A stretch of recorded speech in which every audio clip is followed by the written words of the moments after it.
الحمد لله حمدا كثيرا كما أمر، والصلاة والسلام على سيد البشر.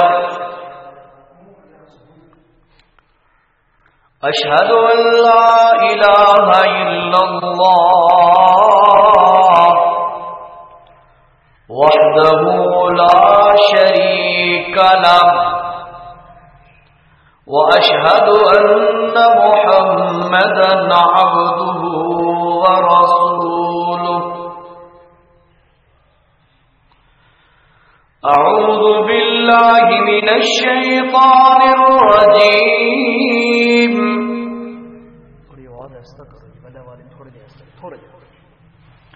بسم الله الرحمن الرحيم.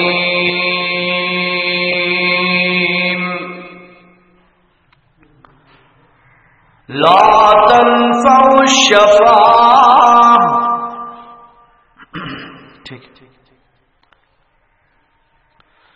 من ذا الذي يشفع عنده إلا بإذنه. صدق الله العظيم.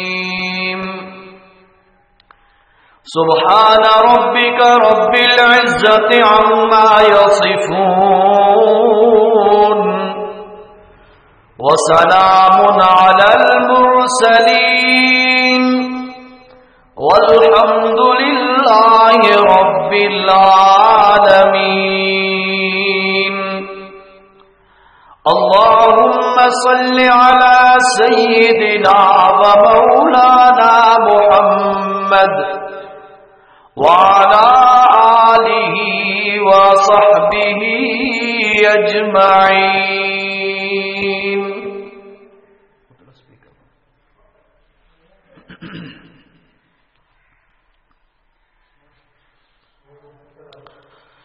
اس دنیا میں ہر کلمہ پڑھنے والا انسان اس بات کی امید رکھتا ہے کہ دن قیامت کے رسول اکرم نبی محترم حضرت محمد الرسول اللہ صلی اللہ علیہ وسلم کی شفاعت حاصل ہوگی. آپ کو بھی امید ہے انشاءاللہ. یہ ہر مسلمان کو یہ امید بھی ہے اور دلی تمنا بھی ہے، اور یقیناً کوئی بندہ رسول عربی صلی اللہ علیہ وسلم کی شفاعت کے بغیر جنت میں جا بھی نہیں سکتا.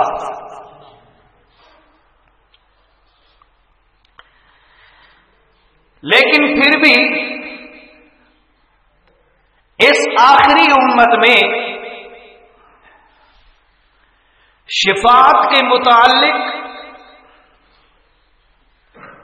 تین قسم کے نظریات پائے جاتے ہیں.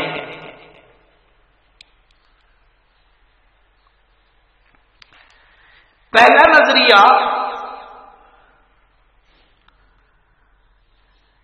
کہ اللہ رب العزت اپنے پیارے لوگوں سے مجبور ہوتا ہے، لہذا جس کی وہ شفاعت کر دے اللہ ان کی شفاعت اور سفارش کو مان لیتا ہے. یہ پہلا نظریہ. دوسرا نظریہ کہ شفاعت ہوگی نہیں، انسان اپنے اعمال کی سزا یا جزا خود حاصل کرے گا آخرت میں، سفارش یا شفاعت سے کام نہیں چلے گا. یہ دوسرا نظریہ ہے. اور تیسرا نظریہ اہل السنہ والجماعت کا متفقہ نظریہ کہ دن قیامت کے شفاعت ہوگی اور شفاعت قبول بھی کی جائے گی، شفاعت سے فائدہ بھی پہنچے گا، لیکن شفاعت وہ کر سکے گا جس کو اللہ اجازت دے گا۔ ہمارا یہ نظریہ ہے۔ تو پہلے دوسرے نظریات پر قرآن و سنت کی روشنی میں تھوڑی سی وضاحت کرتے ہیں کہ جو دوسرے نظریات دنیا میں پائے جاتے ہیں کیا وہ بھی کچھ حقائق پر مبنی ہیں یا محض جھوٹ ہے؟ تو پہلا نظریہ کہ اللہ اپنے بندوں سے مجبور ہوتا ہے، بعض بندوں سے تو ان کی سفارش ضرور قبول کرتا ہے۔ تو قرآن میں بے شمار مقامات پر اس کی نفی آئی ہے کہ اللہ کسی سے مجبور نہیں ہے۔ قرآن سے دو واقعات آپ کے سامنے پیش کرتا ہوں، ایک واقعہ حدیث سے پیش کروں گا تیسرا، تاکہ سمجھ آ جائے کہ اللہ کسی سے مجبور نہیں۔ اللہ کا جو جتنا بھی پیارا کیوں نہ ہو، وہ نہ چاہے تو کوئی سفارش کر بھی نہیں سکتا، اگر سفارش کر بھی لے تو وہ جھڑکی دے کر اس کو جھڑک کر روک دیتا ہے، خبردار تو نے سفارش نہیں کرنی۔ سورہ ہود ہے، 12واں پارہ ہے۔ اللہ رب العزت نے فرمایا وَلَقَدْ جَاءَتْ رُسُلُنَا إِبْرَاهِيمَ بِالْبُشْرَى قَالُوا سَلَامًا قَالَ سَلَامٌ فَمَا لَبِثَ أَن جَاءَ بِعِجْلٍ حَنِيذٍ۔ فرمایا اللہ رب العزت نے عرصہ دراز سے ابراہیم پیغمبر اللہ سے بیٹا مانگ رہا تھا، 86 سال کی عمر بیت گئی، 86 سال کے بعد اللہ نے فیصلہ فرما دیا، 3 فرشتوں کو بھیجا انسانی روپ کے اندر، انسانی شکل میں، جو حقیقت میں نور تھے، لباس بشری میں آئے۔ اب دیکھو ذرا ایک اختلافی مسئلہ بھی حل کرتے جائے یہاں پر۔ حقیقت میں نور تھے، فرشتے تھے، انسانی لباس میں آئے، بشری لباس میں آئے۔ اللہ کے نبی ابراہیم خلیل اللہ کے گھر پر دروازہ کھٹکایا، حضرت ابراہیم علیہ السلام باہر تشریف لائے، دیکھا 3 اجنبی مہمان ہیں، فوراً مہمان خانے میں ان کو بیٹھایا۔ اللہ نے فرمایا ان جاء بعجل حنیذ، ابراہیم پیغمبر فوراً اندر چلے گئے اور جا کر گائے کا بچہ بچڑا ذبح کر کے بھون کر سامنے رکھ دیا، تینوں مہمانوں کے سامنے۔ اور مہمان نوازی کا طریقہ قرآن بتا رہا ہے، اگر تمہارے گھر میں کوئی مہمان آ جائے، جو تمہارے گھر میں میسر ہو، جو تمہارے گھر میں موجود ہو، وہ تو مہمان کے سامنے لا کر پیش کر دو۔ پوچھتے نہ رہو چائے تو نہ پیسو جی، کھانا تو کھانے کا ٹائم ارادہ ہو تو کھانا کھا لے۔ جو مہمان نواز ہوتا ہے، قرآن کہتا ہے ابراہیم کا طریقہ دیکھو، مہمانوں کو مہمان خانے میں بیٹھایا اور فوراً چلے گئے، حال احوال نہیں لیا الجا بیجل حنیز،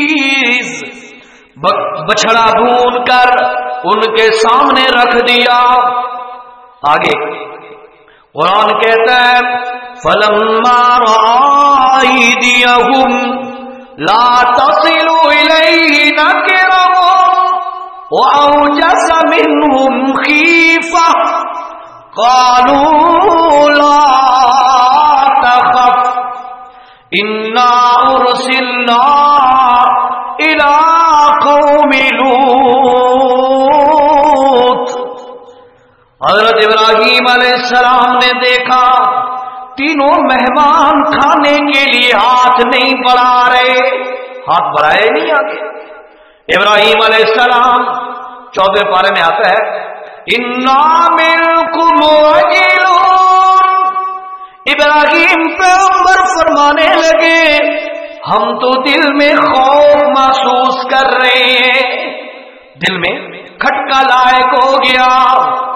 تفاسیر میں ہے اس قوم کا رواج تھا ایک، اور بڑا عالی شان رواج کیا تھا کہ جس کے گھر سے نوالا کھا لیا، لقمہ کھا لیا یا کچھ پی لیا، یعنی اس کا نمک کھا لیا، پھر مرتے مر جاتے لیکن اس کے ساتھ نمک حرامی نہ کرتے تھے. ہاں یہ ان کا رواج تھا. اور جس گھر سے نہ کھاتے، جس گھر سے نہ کھاتے اس کے ساتھ ضرور کوئی نہ کوئی ان کا اپنا غصہ یا کوئی نہ کوئی ان کے اوپر اپنے نقصان دینے کے درپے ہوتے. ابراہیم علیہ السلام کو بھی خطرہ لاحق ہو گیا. اللہ نے فرمایا فَأَوْجَسَ مِنْهُمْ خِيفَةً. ابراہیم علیہ السلام ان سے ڈر گئے. ہاں اور آج ہماری کیا مثال ہے، جس کے گھر سے کھایا اسی گھر میں نمک حرامی کی، جس کے گھر میں ہم داخل ہوئے اسی کی بہن یا بیٹی پہ بری نظر ڈالی. یہ آج ہمارا طریقہ ہے. قرآن کہتا ہے کہ وہ حضرت ابراہیم علیہ السلام خوف محسوس کرنے لگے. کیوں؟ یہ کھا جو نہیں رہے، ان کے کوئی ارادے اور تو نہیں، یعنی نقصان پہنچانے کا ارادہ تو نہیں. یہ تفاسیر میں مفسرین نے لکھا ہے. تو وہ فوراً بھاگ گئے تینوں مہمان اور ابراہیم علیہ السلام سے فرمانے لگے لا تخف، اے اللہ کے پاک پیغمبر خوف نہ کیجیے، انا ارسلنا الی قوم لوط، ہم تو لوط پیغمبر کی قوم کی طرف بھیجے گئے ہیں، آپ خوف نہ کریں. بھیجے گئے کیا مراد؟ ہم اللہ کی طرف سے فرشتے ہیں، انسان نہیں. اب وہ اختلافی مسئلہ جو میں نے کہا تھا، بعض لوگ کہتے ہیں اللہ کے رسول ہمارے نبی صلی اللہ علیہ وسلم، اللہ کے رسول حقیقت میں نور ہے لیکن بشری لباس میں آئے ہیں. لوگ یہ نظریہ رکھتے ہیں. قرآن کہتا ہے او مسئلہ سمجھ لو کہ یہ دیکھو 3 حقیقی نور ہیں لیکن بشری لباس میں ابراہیم پیغمبر کے پاس آئے بیٹھے ہیں. ابراہیم علیہ السلام نے پہچانا نہیں کہ نور ہے یا بشر ہے، پہچانا نہیں. لباس بشری تھا، حقیقت نور تھی. لیکن ابراہیم علیہ السلام نے فوراً گائے کا بچہ ذبح کر کے سامنے رکھ دیا. قرآن کہتا ہے انہوں نے ہاتھ آگے نہیں بڑھایا اور امت کو مسئلہ سمجھا دیا. کائنات والوں، نور اگر بشری لباس میں بھی آئے پھر بھی کھانے پینے سے پاک ہوتا ہے. تمہارا نبی بشر ہے لہذا وہ کھاتا بھی ہے پیتا بھی ہے. بشریت میں شک نہ کرنا. سمجھ آئی مسئلے کی؟ ایک اور مسئلہ بھی سمجھ لو. پھر 3 جب مہمان آئے ابراہیم علیہ السلام نے ان کو بیٹھایا مہمان خانے میں اور فوراً چلے گئے کدھر؟ بچڑا ذبح کرنے، اور ذبح کر کے بھون کر سامنے رکھ دیا۔ جب انہوں نے نہیں کھایا، تینوں مہمانوں نے، ابراہیم علیہ السلام خوف زدہ ہونے لگے کہ کہیں یہ مجھے نقصان نہ پہنچا دے۔ وہ فوراً بولے اللہ کے نبی صلی اللہ علیہ وسلم، اے اللہ کے نبی ابراہیم علیہ السلام، آپ پریشان نہ ہو، ہم انسان نہیں ہیں، ہم تو فرشتے ہیں۔ ایک اور مسئلہ یہاں پہ دیکھو، میں جو سمجھانا چاہتا ہوں وہ کیا ہے؟ زندہ پیغمبر موجود ہے، اللہ کا نبی ہے نا ابراہیم علیہ السلام، زندہ پیغمبر موجود ہے، سامنے فرشتے انسانی شکل میں، صرف انسانی شکل میں، پر زندہ پیغمبر کو ان کی حقیقت کا پتہ نہ چلا۔ تو سمجھ آ گئی جب نبی کو غیب کے پیچھے کا پتہ نہیں ہے تو آج کے کسی بڑے چھوٹے کو بھی غیب کا علم نہیں ہو سکتا۔ سمجھ آئی بات؟ اچھا ابراہیم علیہ السلام کو جب انہوں نے بتایا لا تخف انا ارسلنا الی قوم لوط، ہم تو لوط علیہ السلام کی قوم کی طرف جا رہے ہیں۔ کیوں؟ اس لیے وہ بہت باغی ہو گئی، اللہ کی حدوں کو بھی توڑ دیا، دین کو تسلیم ہی نہیں کرتے، اور امرد پرستی عروج پر، فحاشی عروج پر، قرآن کہتا ہے من دون النساء، عورتوں کے بجائے مرد سے برائی کرنے کا عیب ان میں موجود تھا۔ اب وہ کہتے ہیں فرشتے ہمیں اللہ نے حکم دیا ہے اس قوم کے اللہ کا عذاب دے، اس قوم پر اللہ کا عذاب نافذ کرے۔ جب ابراہیم علیہ السلام نے یہ دیکھا نا تو فوراً اللہ کے سامنے التجا کرنے لگ گئے، یا رب العالمین میں تیرا خلیل ہوں۔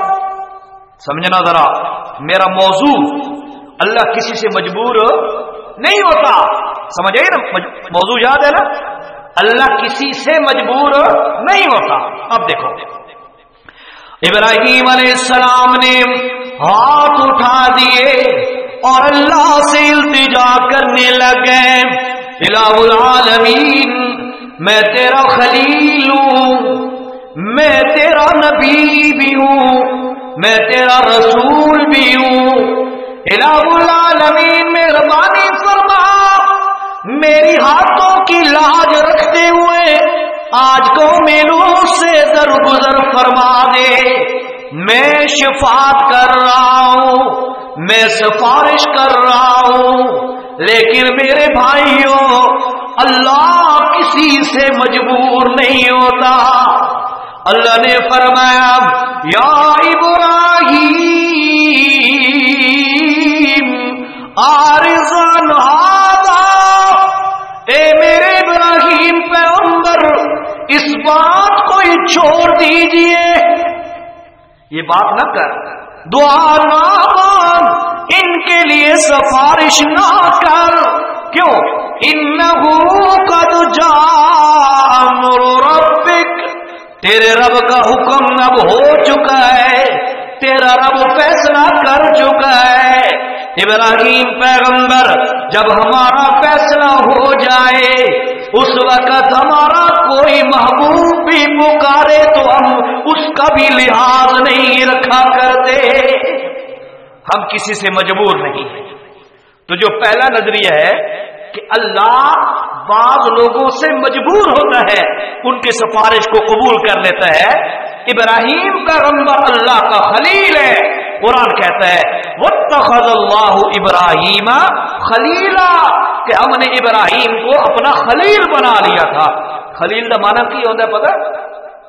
خلیل دا معنی خلیل کا معنی ہماری اردو میں کرتے ہیں جگری یار، جگری یار، ابراہیم کو جگری یار بنا، قرآن اس بات پر گواہ اور شاہد ہے۔ لیکن جب موقع آیا تو فرمایا میرے پیغمبر عارض عن ھذا، اس بات کو چھوڑ دے، یہ میں نہیں مانوں گا، مرضی میں اللہ کی چلے گی۔ اچھا جی، یہ ایک مثال ہو گئی، پورا واقعہ نہیں سناتا، پھر زندگی رہی تو انشاءاللہ موقع کی مناسبت سے واقعہ ہو جائے گا، نقطہ جو سنانا تھا وہ سنا دیا۔ دوسرا واقعہ سنیے جی۔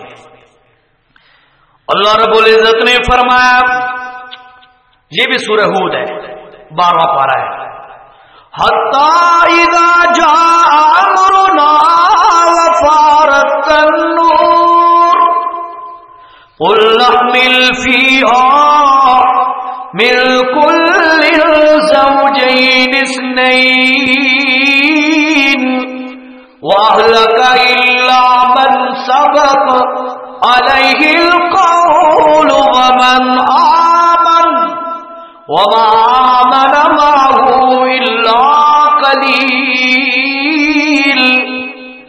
اللہ نے فرمایا جب قوم نوح پر اللہ کا عذاب آیا، قوم نوح پر اللہ کا عذاب آیا، وفارت تنور، ایک تندور سے پانی ابلنے لگا، تندور سے اللہ نے فرمایا یا نوح احمل فیہا من کل زوجین اثنین، اے میرے نوح پیغمبر ہر قسم کے جانور کا جوڑا جوڑا سوار کر اپنی کشتی میں، مشہور واقعہ ہے، سنا ہوا ہے آپ نے، سوار کر لیا، اور جو بندے ایمان لے آئے 80 یا 82 یا 81 بندے، ان کو بھی سوار کیجئے، سوار کر لیا۔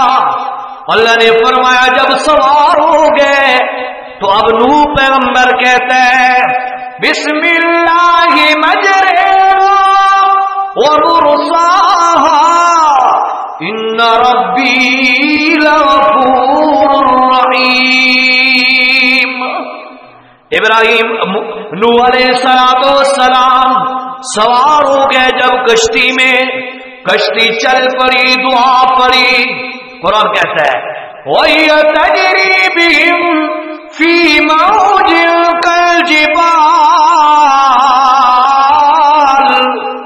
فرمایا کہ یہ کشتی بڑی بڑی جیسے پہاڑ ہوتی ہیں، پہاڑوں کی طرح موجوں پر چل رہی تھی، پہاڑوں جیسی موجیں تھی، ان پر یہ کشتی چل رہی تھی۔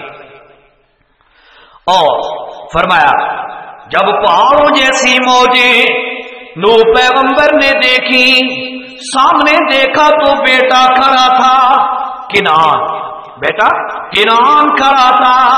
قرآن کہتا ہے نادى نوح ابنہ، حضرت نوح علیہ السلام نے اپنے بیٹے کو بلایا، ابنہ، اپنے بیٹے کو بلا کر نوح علیہ السلام کہتے ہیں اے میرا بیٹا ارکب معنا، آجا ہماری کشتی میں سوار ہو جا، آجا بیٹا، آج اللہ کا عذاب آ چکا ہے، آجا ہماری کشتی میں سوار ہو جا۔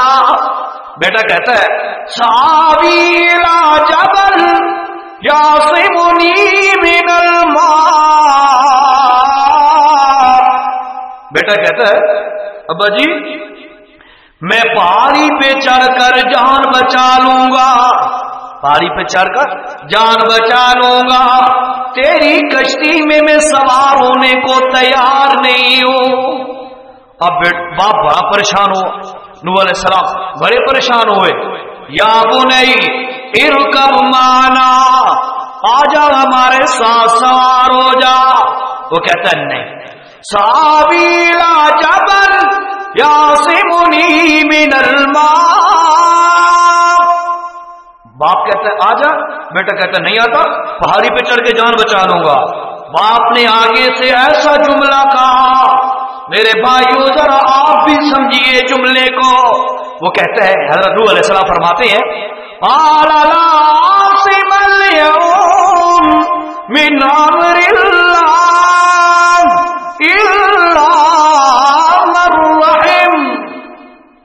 نوح علیہ السلام فرماتے ہیں بیٹا جب اللہ کے عذاب کا کوڑا برستا ہے، سمجھو جب اللہ کے عذاب کا کوڑا برستا ہے پھر کوئی بھی اس سے نہیں بچ سکتا، لازم اليوم، پھر اس سے کوئی بھی نہیں بچ سکتا۔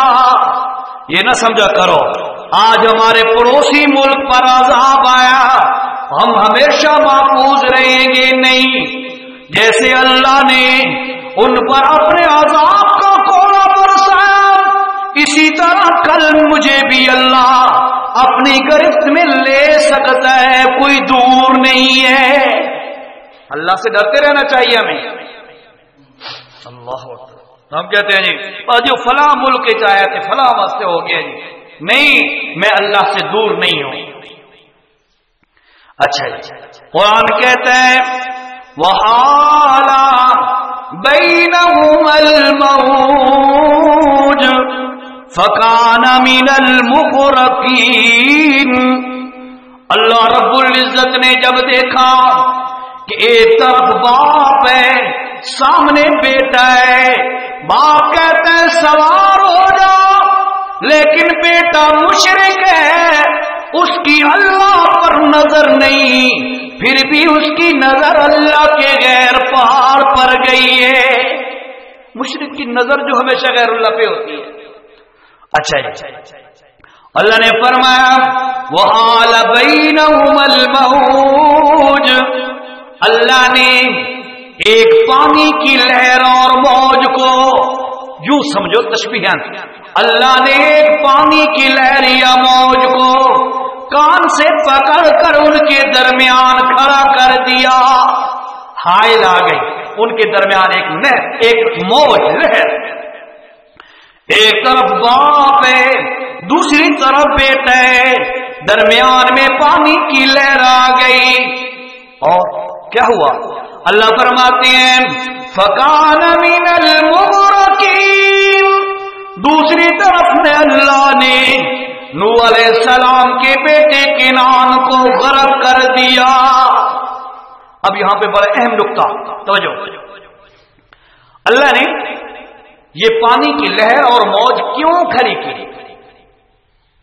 یہ سبب، وجہ، ریزن اس کی یہ ہے کہ تاکہ میرا نبی اپنی آنکھوں کے سامنے اپنے بیٹے کو غرق ہوتا ہوا نہ دیکھے۔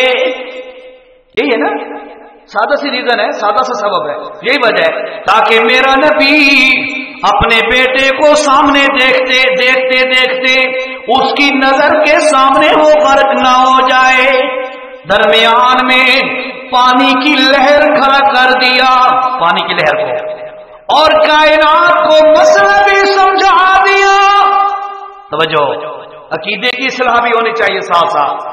کائنات کو مسئلہ سمجھا دیا، اور لوگوں دیکھو تو صحیح، ایک طرف اللہ کا نبی موجود ہے اور زندہ نبی موجود ہے، اللہ کے رسول موجود ہیں نوح علیہ السلام، اور درمیان میں پانی کا پردہ آ گیا، دوسری طرف بیٹا غرق ہو رہا ہے۔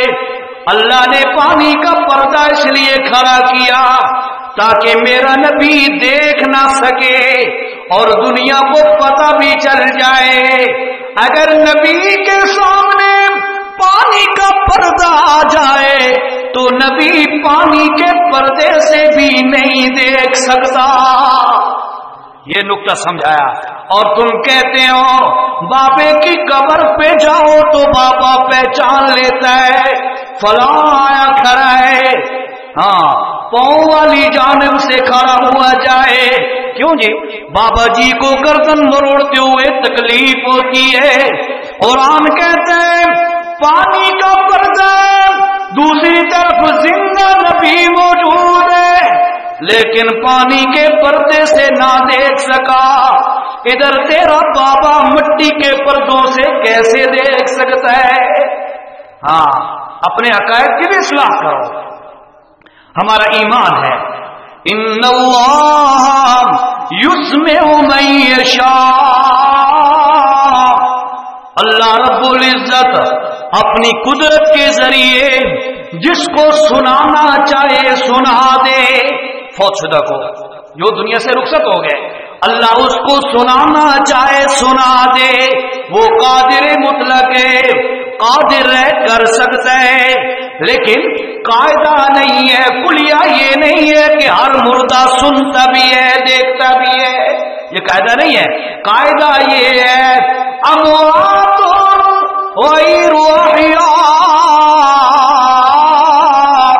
جو دنیا سے رخصت ہو جائیں وہ زندوں کی طرح نہیں ہوتے, بلکہ ان کی زندگی برزخی ہوتی ہے, ان کی زندگی برزخی ہوتی ہے. اور اللہ نے فرما دیا وَمِن وَرَائِهِمْ بَرْزَخٌ, ان کے پیچھے اللہ نے پردہ بنا دیا. کب تک؟ اِلَىٰ يَوْمِ يُبْعَثُونَ, قیامت کے دن تک پردہ ہے, کوئی ان کے حالات کو جان نہیں سکتا.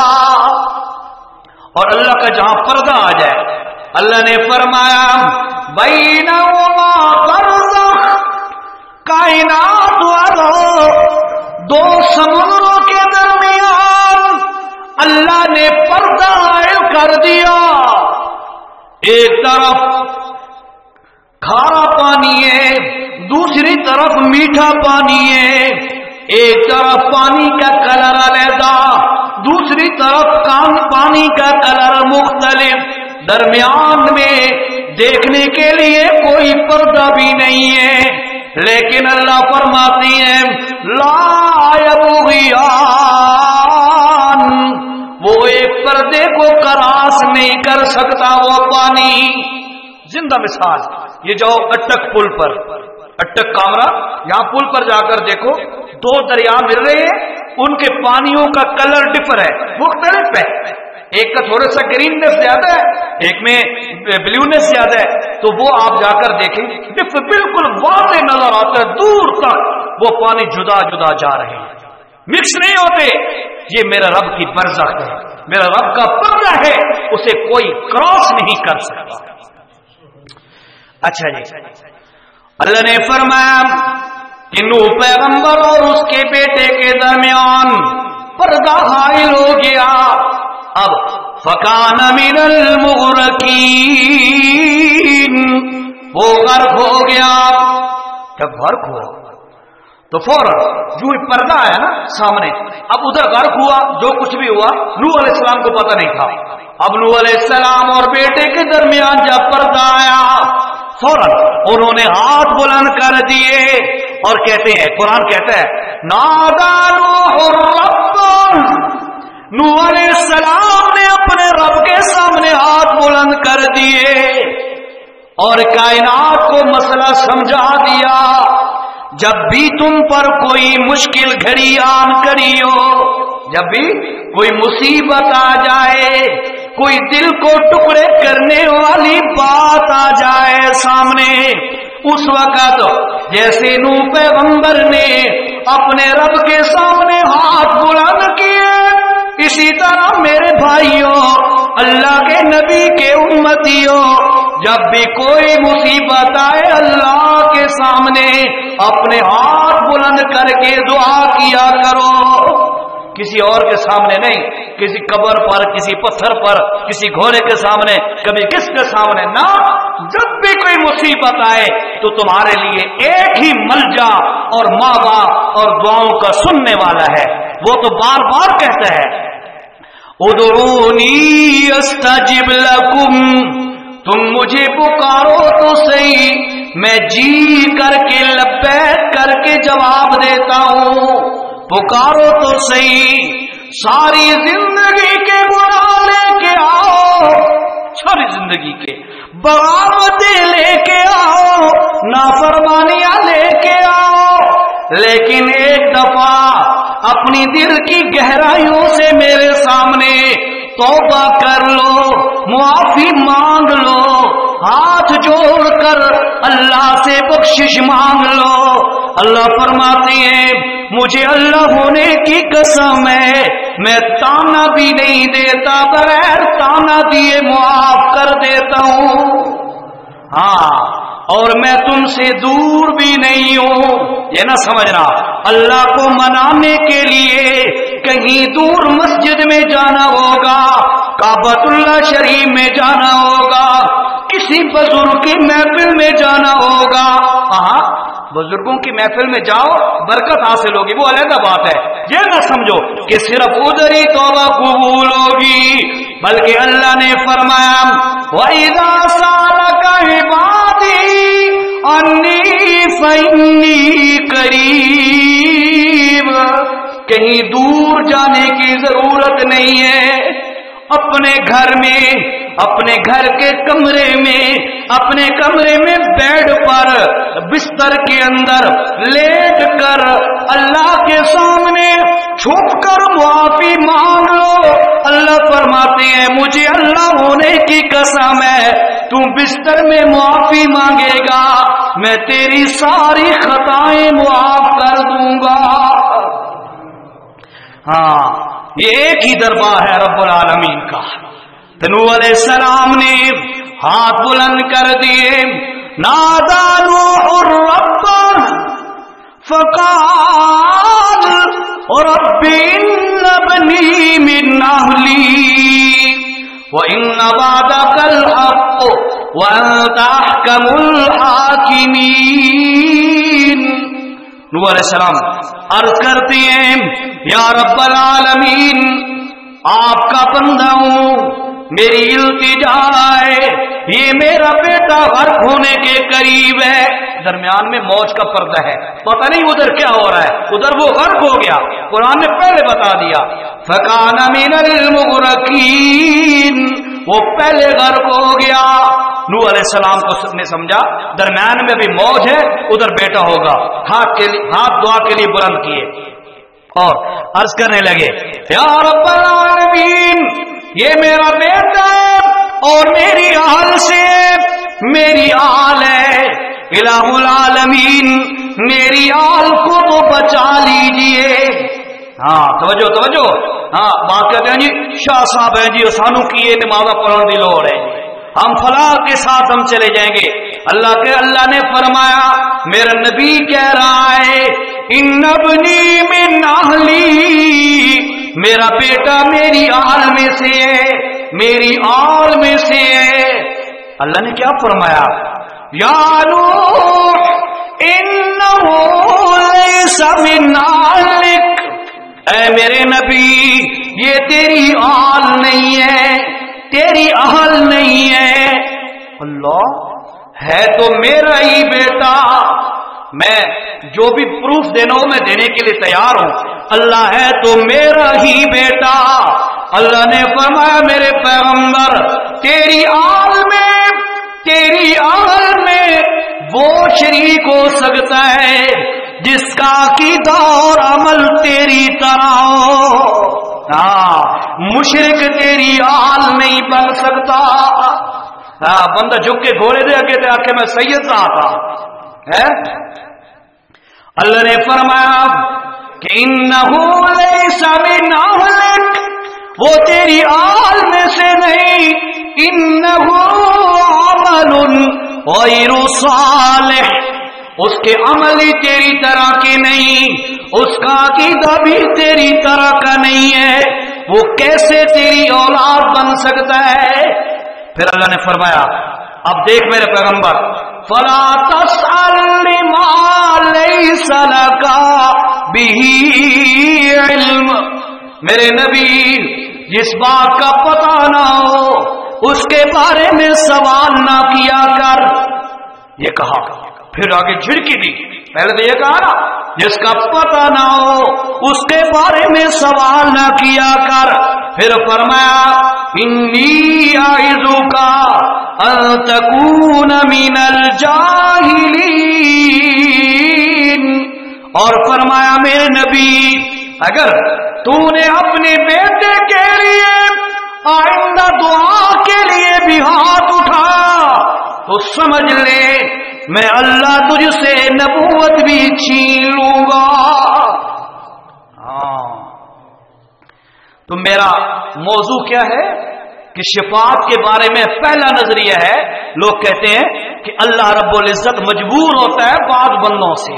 تو میرے بھائی، بندوں میں سے سب سے افضل ذاتیں تو انبیاء اور رسول کی ہیں.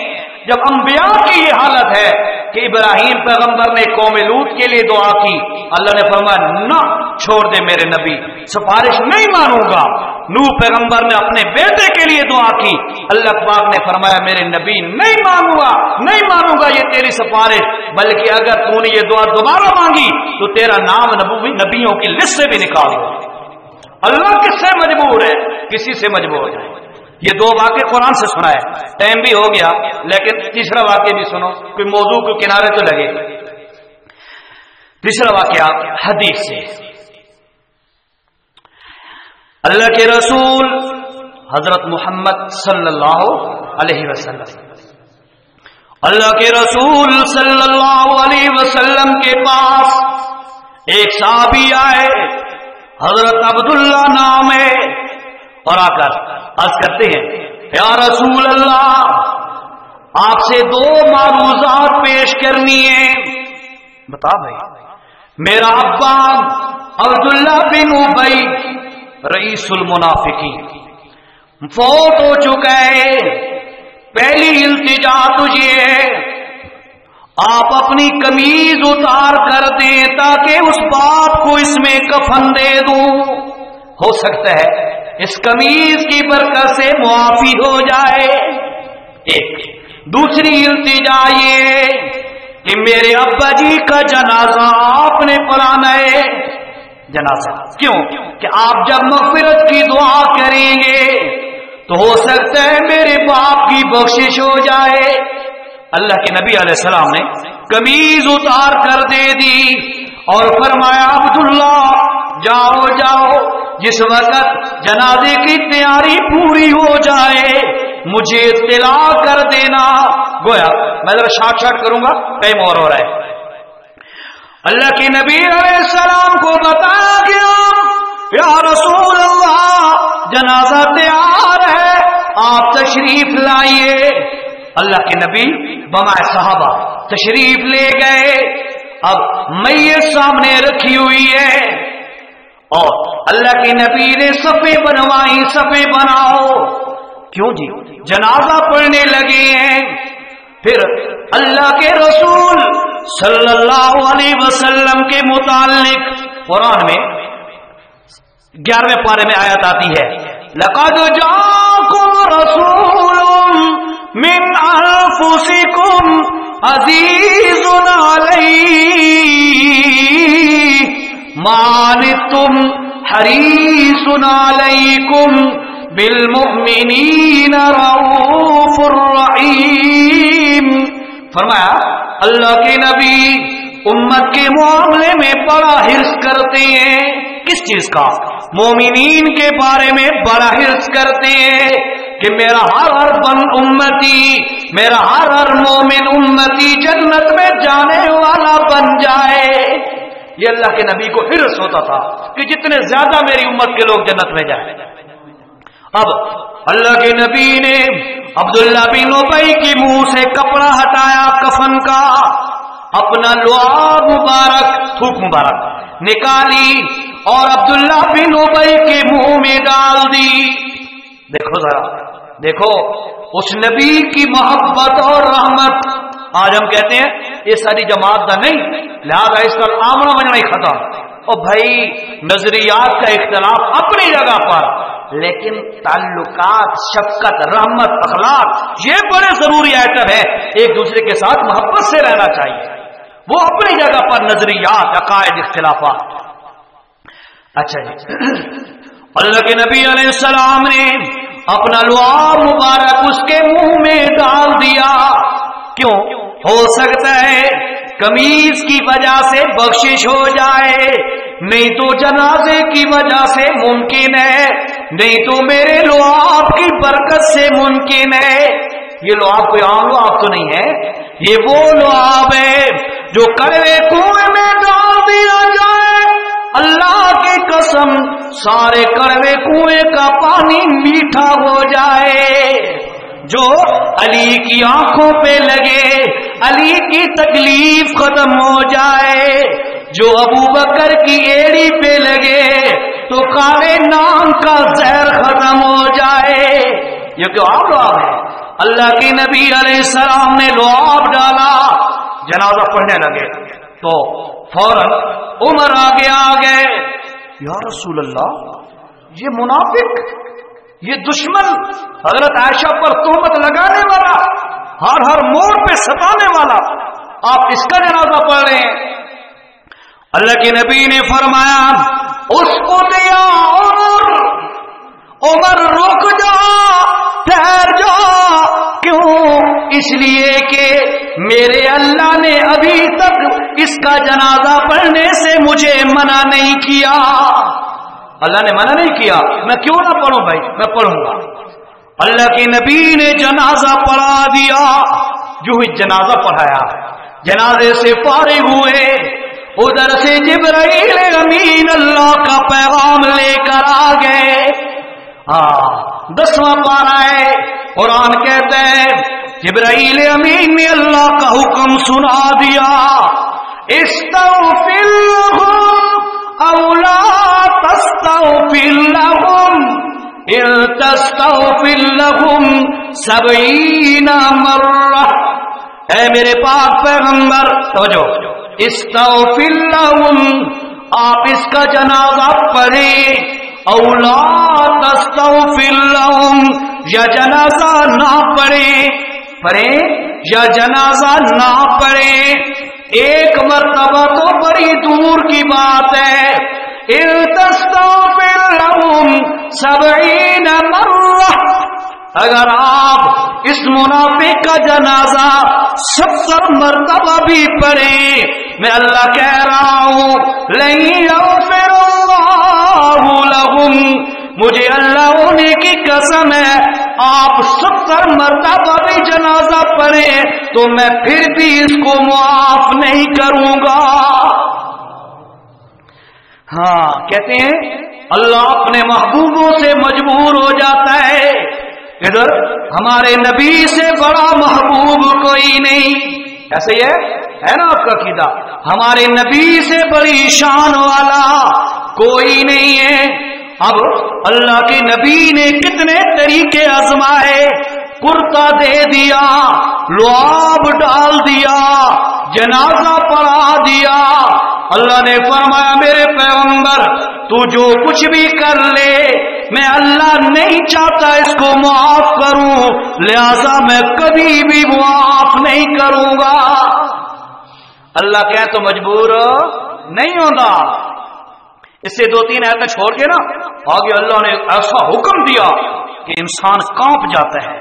دیکھو قرآن ہے اور 10واں پارہ جہاں ختم ہو رہا ہے، سیکنڈ لاسٹ پیج، آخری سے پہلا پیج، اس پہ آپ دیکھ لیں، اللہ نے فرمایا لا تصلی علی احد منہم مات ابدا ولا تقم علی قبرہ۔ اللہ، کاش آپ کو عربی آتی ہے۔ اللہ نے فرمایا میرے پیغمبر جنازہ تو بڑی دور کی بات ہے، جنازہ بڑی دور کی بات ہے، ان جیسے لوگوں، عبداللہ بن ابی مشرک منافقین ان کی بات ہو رہی ہے، ان جیسے لوگوں کی میرے پیغمبر قبر پر جا کر دعا کرنے کی بھی اجازت نہیں ہے۔ آج تو ہر شے مکس نہیں، آج تو ہر چیز مکس ہے نا، سب کے لیے دعا، اور جی فاتحہ پڑھ چھوڑو جی، دعا پڑھ چھوڑو جی، یہ نہیں پتا کہ مسلمان ہے کافر ہے کیا ہے، بس قبرستان پہ جاتا ہے کہتا ہے او اللہ سارا نو بخش دے۔ او بھائی شریعت تمہیں کہتی ہے جا کر دعا کرو، یا اللہ جو مسلمان مرد و عورت، جو مومنین مومنات اس قبرستان میں مدفون ہے، یا اللہ سب کی بخشش کر دے، یہ شرعی طریقہ ہے، تم کہتے اللہ سارا نو بخش دے، چاہے جیرے پہ ہو، قرآن منع کرتا ہے ایسے۔ تو میرے بھائی پہلا نظریہ شفاعت کے متعلق یہ تھا کہ اللہ کسی سے مجبور ہوتا ہے۔ میں نے 2 دلائل قرآن سے، 1 دلیل حدیث سے آپ کو سنا دی اور بتا دیا، اللہ کسی سے مجبور نہیں ہو سکتا، اللہ رب العزت اپنی مرضی کا مالک ہے، یہ پہلا نظریہ تھا. اب شارٹ کٹ، بالکل شارٹ کٹ. دوسرا نظریہ یہ تھا کہ جی شفاعت کوئی فائدہ نہیں دیتی، بس بندہ جو گناہ کرتا ہے، جو کام بھی کرتا ہے، اس کا رزلٹ، اس کا نتیجہ، اس کی جزا یا سزا اس کو خود بھگتنی ہے، کوئی سفارش فائدہ نہیں دے گی. یہ معتزلہ کا عقیدہ تھا، وہ اہل سنت سے خارج ہے، یہ ان کا نظریہ تھا. آج بھی اگر یہ کوئی نظریہ رکھے تو میں ان اسٹیج پہ بیٹھ کے کہہ رہا ہوں اس کا اہل سنت والجماعت سے کوئی تعلق نہیں ہے، سفارش کام نہیں دیتی والا نظریہ رکھنے والا. تیسرا نظریہ وہ الحمدللہ ہم اہل سنت والجماعت کا نظریہ ہے، وہ شارٹ کٹ میں سنو 1-2 منٹ میں. اللہ نے فرمایا تیسرا پارہ ہے اور آیت الکرسی سب کو آتی ہوگی ہے، اس میں ایک لفظ ہے، 1-2 جملہ ہے چھوٹا سا. اللہ نے فرمایا من ذا الذی یشفع عنده الا باذنہ، او کائنات والو اس کی اجازت کے بغیر کوئی سفارش نہیں کر سکتا. ایک اور مقام پہ اللہ نے فرمایا لا تنفع الشفاعة انه الا لمن اذن، او لوگوں جس کو اللہ اجازت نہ دے، جس کو اس کی سفارش تمہیں کوئی فائدہ نہیں دے سکتی. ہاں اور بھی مختلف مقامات پہ آیا ہے. لہذا اہل سنت والجماعت کا عقیدہ یہ ہے دن قیامت کے اللہ جسے اجازت دے گا وہ سفارش کرے گا، وہ شفاعت کرے گا، پھر اس کی شفاعت اللہ اپنی مرضی سے قبول فرمائے گا. ہاں ایک اور اہم بات بھی سنو صاحب، دن قیامت کے رسول عربی صلی اللہ تعالی علیہ وسلم 2 مرتبہ شفاعت فرمائیں گے. پہلی شفاعت کو کہتے ہیں شفاعت کبریٰ اور دوسری شفاعت کو کہتے ہیں شفاعت صغریٰ. جو پرانے سامعین ہیں ان کو تو انشاءاللہ یاد ہوگا، بسا اوقات بتاتا رہتا ہوں ان کو. پہلی شفاعت ہے شفاعت کبریٰ. وہ شفاعت اس وقت ہوگی جب دوسری دفعہ سور پھونکا جائے گا، سارے انسان جمع ہوں گے اور اللہ رب العزت کی طرف سے ابھی حساب و کتاب شروع نہیں ہو رہا ہوگا. لوگ پسینے میں غرق، سوا نیزے پہ صورت اور انتہائی افراتفری کا عالم. انسان مرنے کے قریب ہوں گے لیکن موت تو ہوگی نہیں نا دوبارہ. انسان بڑے پریشان ہوں گے، سوچیں گے کیا کیا جائے. سارے مشورہ کر کے آدم علیہ السلام کے پاس جائیں گے کہ یہ سارے انسانوں کے ابا ہیں، ان سے کہتے ہیں کہ اللہ سے دعا کریں کہ اللہ حساب و کتاب شروع کر. حضرت آدم علیہ السلام معذرت کریں گے کہ لست لہا میرے بس کی بات نہیں ہے، کسی اور کے پاس جاؤ. پھر وہ نوح علیہ السلام کے پاس سارے لوگ جائیں گے، وہ بھی یہی جواب دیں گے. کرتے کرتے کرتے آخر پر اللہ کے رسول حضرت محمد الرسول اللہ صلی اللہ علیہ وسلم کے پاس سارے انسان آئیں گے اور اللہ کے رسول سے التجا کریں گے یا رسول اللہ کے سامنے شفاعت کیجئے کہ اللہ رب العزت حساب و کتاب کا مرحلہ شروع فرمائے. اب دیکھو ذرا اہل سنت کا عقیدہ، اللہ جسے اجازت دے گا وہ شفاعت کرے گا اور اس کی شفاعت قبول ہوگی.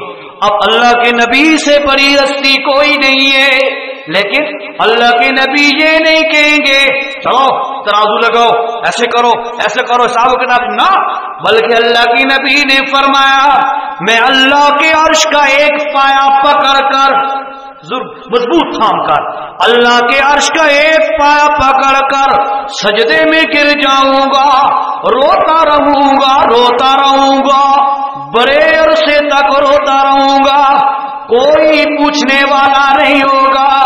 بڑے عرصے بعد اللہ رب العزت فرمائیں گے ارفع راسک یا محمد صلی اللہ علیہ وسلم، اے میرے پاک پیغمبر اپنا سر اٹھائیے. کیوں رو رہا ہے؟ تو روتے ہوں کو چپ کرانے والا تھا، آج کیوں رو رہا ہے؟ بے سہاروں کا سہارا بنا ہوا تھا، آج کس چیز کی ضرورت ہے؟ اللہ کے نبی فرمائیں گے یا اللہ میں التجا کرتا ہوں. اللہ فرمائیں گے سل توتا تو سوال کر میں عطا کروں گا، اشفا تو شفاعت کر تو شفا تیری شفاعت آج منظور ہوگی۔ میرے بھائی توجہ، ایک نقطہ یہاں پر اور سن لو۔ اللہ نے فرمایا میرے نبی آپ سر اٹھائیے اور دعا کیجئے میں دوں گا۔ کیا بتایا دیا؟ نقطہ بتا دیا۔ میرے نبی آج دن قیامت کا ہے، لیکن یاد رکھ آج بھی میں اللہ داتا خود رہوں گا اور تو میرا مانگت رہے گا۔ دنیا میں بھی داتا کون؟ اللہ کی ذات ہے اور کوئی داتا نہیں ہو سکتا۔ دنیا میں بھی داتا اللہ ہے، آخرت میں بھی اپنے محبوب سے فرمایا میرے پیغمبر سل سوال کر توتا تجھے دے دیا جائے گا، شفاعت کر تیری شفاعت قبول کی جائے گی۔ یہ پہلی شفاعت ہوگی، پہلی سفارش، لیکن یہ بھی اللہ کے اذن اور حکم سے۔ یہ ہمارا ایمان ہے، ایسے ہی ہے، ٹھیک ہے۔ اور اس کے بعد پھر حساب و کتاب شروع ہوگا۔ جب حساب و کتاب میں پاس فیل سارے ہوں گے، اس کے بعد اللہ تعالیٰ پھر دوسری سفارشات کا، جس میں حافظ بھی سفارش کرے گا، 10 بندوں کی عالم کرے گا، حاجی کرے گا، عبادت صالحین کریں گے، سارے وہ لمبا چوڑا واقعہ ہے۔ ٹائم بہت اوور ہو گیا ہے، مختصر یہ ہے آج کا یہ میرا پیغام ہے کہ شفاعت کے متعلق ہمارا نظریہ یہ ہے اللہ کسی سے مجبور نہیں ہے، اللہ کسی سے مجبور نہیں ہے، اس کی مرضی آئے تو معاف کرے، مرضی آئے پکڑ لے، کوئی پوچھ نہیں سکتا۔ دوسرا نظریہ تھا لوگوں کا کہ سفارش نہیں ہوگی، وہ بھی باطل ہے، سفارش ہوگی اور اللہ کی اجازت سے ہوگی۔ اللہ سے دعا ہے اللہ ہم سب کو اپنے نبی کی شفاعت کاملہ نصیب فرما دے، ہم سب کی بخشش فرما دے۔ ربنا تقبل منا